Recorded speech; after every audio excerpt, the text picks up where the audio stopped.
It's international money, you know. So who's responsible? Because it starts with UEFA, with FIFA, It's and then it it's trickles down.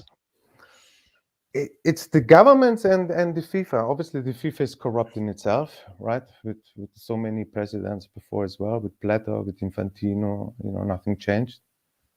But then are the rules, you know, the proper the court, the public courts. Hmm.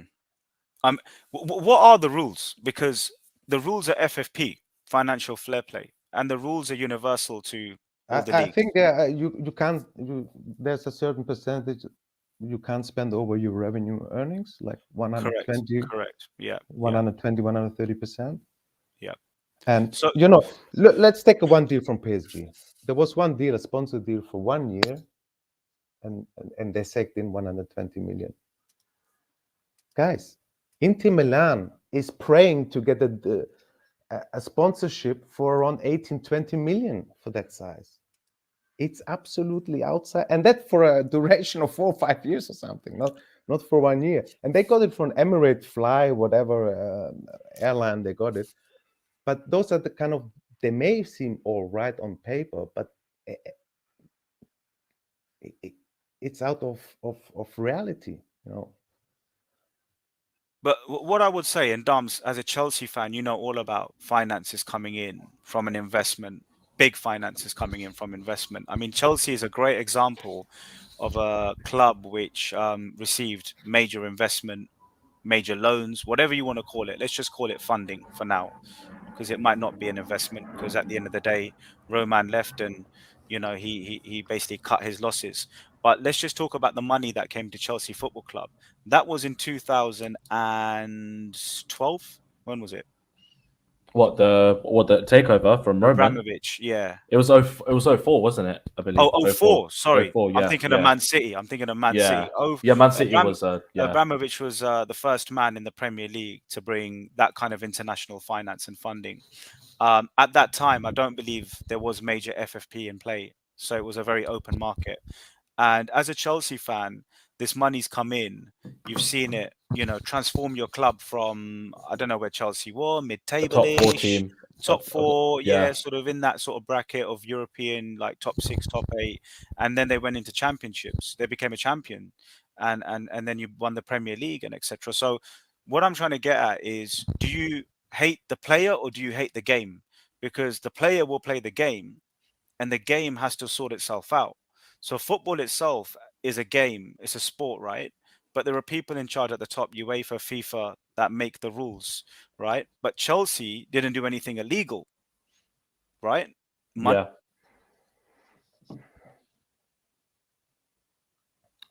Well, where's the money coming from? We're talking about due diligence.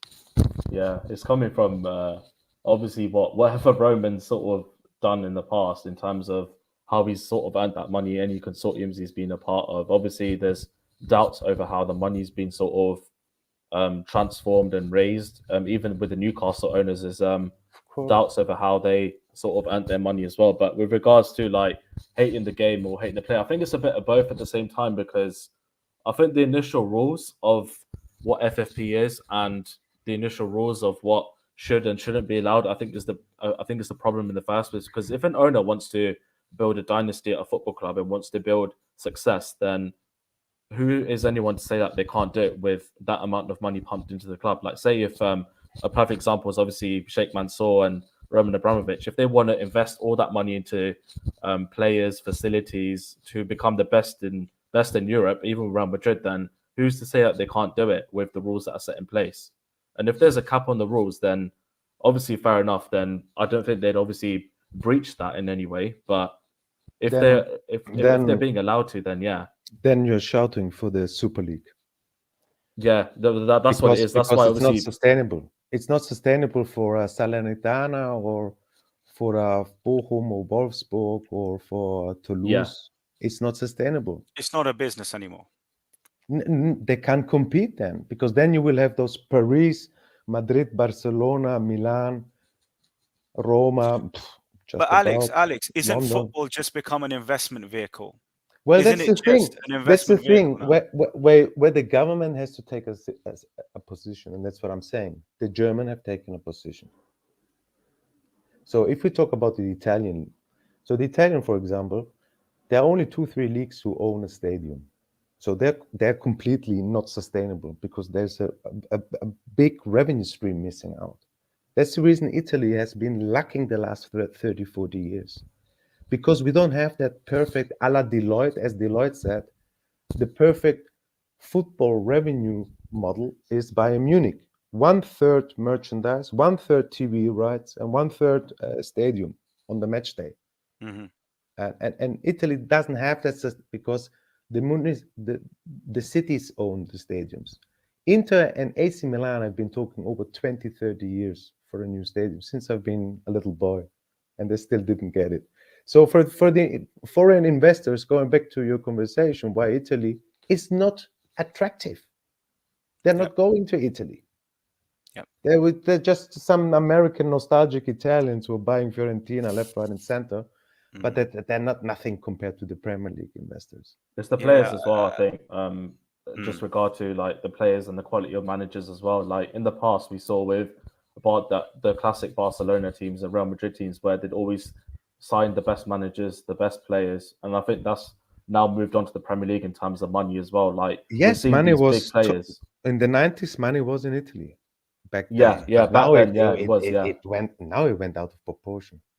yeah. Because The wonderful statistic I always share is, you remember when Bayern Munich won the treble? I don't know when it was with Jupp Heynckes, but not long ago. Cardiff was still in the Premier League. yeah, Why Cardiff and Bayern Munich?